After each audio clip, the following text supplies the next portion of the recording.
அனைவருக்கும் வணக்கம். அன்புடன் ஆதித்தன். இன்றைக்கி கிரகங்களின் தானியம். அது என்ன கிரகங்களின் தானியம்? ஒவ்வொரு கிரகத்துக்கும் ஒரு கோயில் இருக்கும், ஒரு அதிதேவதை இருக்கும், ஒரு தானியம் இருக்கும், ஒரு உலோகம் இருக்கும், ஒரு திசை இருக்கும், அனைத்துமே இருக்கும்.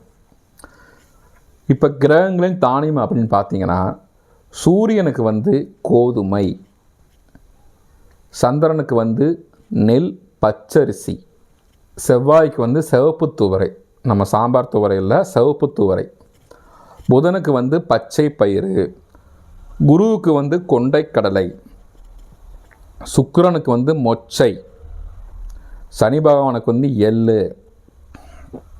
ராகுக்கு உளுந்து, கேதுக்கு கொள்ளு. இது கிரகங்களின் தானியம். ஒரு கிரகம் உங்கள் ஜாதகத்தில் நீசமாவோ இல்லது பகையான வீட்டில் இருந்தோ இந்த தானியத்தை அளவாக எடுத்துக்கணும், தானமாக கொடுத்துடணும். நன்றி, வணக்கம்.